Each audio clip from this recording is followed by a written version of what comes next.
ನಮಸ್ಕಾರ ವೀಕ್ಷಕರೇ, welcome to Radha's kitchen. ಇವತ್ತು ನಾನು ಮಟನ್ ಸಾಂಬಾರು ಮಾಡ್ತಾಯಿದ್ದೀನಿ ನೋಡಿ. ಇದು ನಾನು ಒಂದು 3/4 kg ಆಗೋಷ್ಟು ಮಟನ್ ತೊಗೊಂಡಿದ್ದೀನಿ. ಬನ್ನಿ ಇವಾಗ ಹೇಗೆ ಮಾಡೋದು ಅಂತ ನೋಡೋಣ. ಸ್ಟವ್ ಹಚ್ಕೊತಾ ಇದ್ದೀನಿ. ಮೊದಲೇ ಸ್ವಲ್ಪ ಎಣ್ಣೆ ಹಾಕ್ಕೊಳ್ಳೋಣ. ನೋಡಿ, ನಾನು ಒಂದು ಈರುಳ್ಳಿ ಹಾಕ್ಕೊತಾ ಇದ್ದೀನಿ ಒಗ್ಗರಣೆಗೆ. ನೋಡಿ, ಇವಾಗ ನಾನು ತೊಳೆದಿಟ್ಕೊಂಡು ಮಟನ್ ಕೂಡ ಹಾಕ್ಕೊತಾ ಇದ್ದೀನಿ. ನೋಡಿ, ನಾನು ಒಂದು ಅರ್ಧ ಸ್ಪೂನಷ್ಟು ಉಪ್ಪು ಹಾಕ್ಕೊತಾ ಇದ್ದೀನಿ.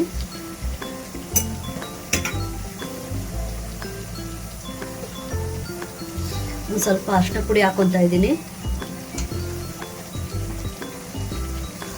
ಫ್ರೈ ಮಾಡ್ಕೊಳ್ಳೋಣ. ನೋಡಿ, 1 ಸ್ಪೂನಷ್ಟು ಚಿಲ್ಲಿ ಪೌಡರ್,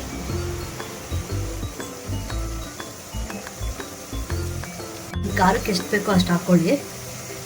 ನೋಡಿ, 1 ಸ್ಪೂನಷ್ಟು ಧನಿಯಾ ಪೌಡ್ರ್. ನೋಡಿ, 1 ಸ್ಪೂನಷ್ಟು ಮಟನ್ ಮಸಾಲ ಪೌಡ್ರ್ ಹಾಕ್ಕೊತಾ ಇದ್ದೀನಿ. ಇದನ್ನು ಚೆನ್ನಾಗಿ ಮಿಕ್ಸ್ ಮಾಡ್ಕೊಳ್ಳೋಣ. ನಾನು ಇವಾಗ ಇದಕ್ಕೆ ಮಸಾಲೆ ಹಾಕ್ತಾ ಇಲ್ಲ. ಇವತ್ತು ಚೆನ್ನಾಗಿ ಒಂದು 4 ವಿಷಲ್ ಬಂದಮೇಲೆ ಮಸಾಲೆ ರುಬ್ಬಿ ಆಮೇಲೆ ಮಸಾಲೆ ಹಾಕ್ತೀನಿ. ಈ ಥರ ಮಾಡಿಕೊಂಡ್ರೆ ಸಾರು ಕೂಡ ತುಂಬ ಟೇಸ್ಟ್ ಇರುತ್ತೆ, ಮತ್ತು ಮಸಾಲೆ ಉಪ್ಪು ಎಲ್ಲ ಚೆನ್ನಾಗಿ ಇದಕ್ಕೆ ಹಿಡಿದಿರುತ್ತೆ. ಇದಕ್ಕೆ ಧನಿಯಾ ಪುಡಿ ಮತ್ತು ಚಿಲ್ಲಿ ಪೌಡರ್ ಎಲ್ಲ ಹಾಕಿರೋದ್ರಿಂದ ಮಸಾಲೆ ಕೂಡ ಬೆಂದಿರುತ್ತೆ, ಗದಡ್ ವಾಸನೆ ಬರೋದಿಲ್ಲ. ಇವಾಗ ಇದಕ್ಕೆ ನಾನು ನೀರು ಹಾಕ್ಬಿಟ್ಟು 4 ವಿಷಲ್ ಕೂಗಿಸ್ತೀನಿ. ನೋಡಿ, ನೀರು ಹಾಕ್ತಾ ಇದ್ದೀನಿ ಅದು ಮುಳುಗಷ್ಟು.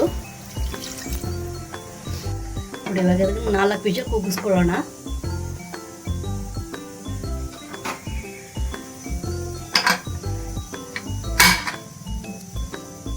ನೋಡಿ, ಇವಾಗ ಮಸಾಲೆಗೆ ಒಂದು ಉಂಡೆ ಬೆಳ್ಳುಳ್ಳಿ, ಒಂದು 5 ಮೆಣಸು, ಒಂದು ಅರ್ಧ ಸ್ಪೂನ್ ಜೀರಿಗೆ, ಒಂದು 4 ಇಂಚು ಶುಂಠಿ, ಚಕ್ಕೆ, ಲವಂಗ, ಏಲಕ್ಕಿ ಒಂದು ತೊಗೊಂಡಿದ್ದೀನಿ.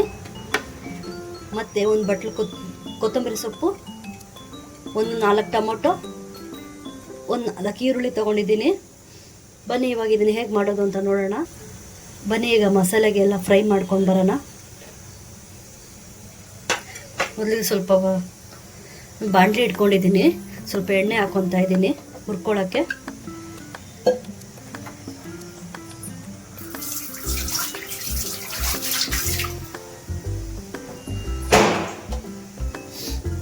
ನೋಡಿ, ನಾನು ಮೊದಲಿಗೆ ಈರುಳ್ಳಿ ಹಾಕ್ಕೊತಾ ಇದ್ದೀನಿ.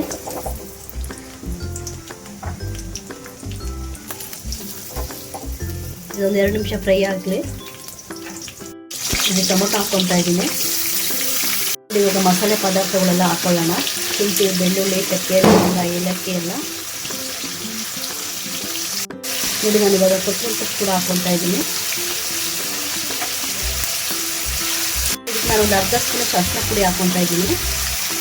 ನೋಡಿ, ನಾನು ಇವಾಗ 1 ಸ್ಪೂನ್ ಗಸಗಸೆ ಹಾಕ್ಕೊತಾ ಇದ್ದೀನಿ. ನಾನು ಆವಾಗಲೇ ವೀಡಿಯೋದಲ್ಲಿ ತೋರಿಸೋದು ಮರ್ತೋದೆ.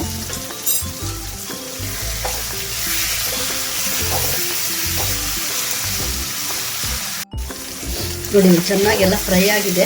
ಇವಾಗ ಸ್ಟವ್ ಆಫ್ ಮಾಡ್ಕೊಳ್ಳೋಣ. ಬನ್ನಿ ಇವಾಗ ರುಬ್ಕೊಂಬರೋಣ ಇದನ್ನು. ನೋಡಿ, ಇವಾಗ ಮಟನ್ ಕೂಡ ಚೆನ್ನಾಗಿ ಬೆಂದಿದೆ. ನೋಡಿ, ಮುಟ್ಟಿದ್ರೆ ಪುಡಿ ಪುಡಿ ಆಗೋಗುತ್ತೆ. ಇವಾಗ ಮಸಾಲೆ ಹಾಕ್ಕೊಳ್ಳೋಣ.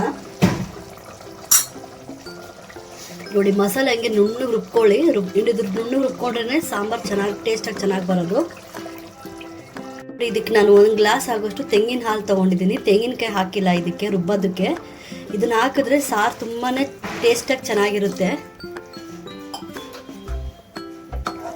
ನಿಮ್ಗೆ ಅಕಸ್ಮಾತ್ ಇನ್ನು ಮಟನ್ ಬೇಯಬೇಕು ಅಂತಂದರೆ ಇದೇ ಮಸಾಲೆ ಹಾಕ್ಬಿಟ್ಟು 1 ಇಲ್ಲ 2 ವಿಷಲ್ ಕೂಗಿಸ್ಕೊಳ್ಳಿ. ಆವಾಗಿನ್ನ ಸಾರು ಚೆನ್ನಾಗಿರುತ್ತೆ. ತಟ್ಟೆ ಮುಚ್ಚಿ ನಾವು ಒಂದು 5 ನಿಮಿಷ ಬಿಡೋಣ. ಯಾಕೆಂದರೆ ನಾವು ಮಸಾಲೆ ಪದಾರ್ಥಗಳನ್ನೆಲ್ಲ ಹುರ್ಕೊಂಡಿದ್ದೀವಲ್ಲ, ಅದರಿಂದ ಹಸಿ ವಾಸನೆ ಹೋಗಿರೋದ್ರಿಂದ 5 ನಿಮಿಷ ಬಿಡೋಣ ಸಾಕು. ನೋಡಿ, ಇದು ಮಟನ್ ಸಾಂಬಾರು ರೆಡಿಯಾಗಿದೆ. ನೋಡಿ, ಸಾರು ಕೂಡ ಗಟ್ಟಿಗಿದೆ.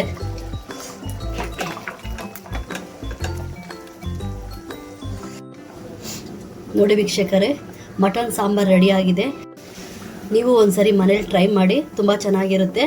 ನನ್ನ ಚಾನಲ್ ಇಷ್ಟ ಆದರೆ ಲೈಕ್ ಮಾಡಿ, ಶೇರ್ ಮಾಡಿ, ಸಬ್ಸ್ಕ್ರೈಬ್ ಮಾಡಿ.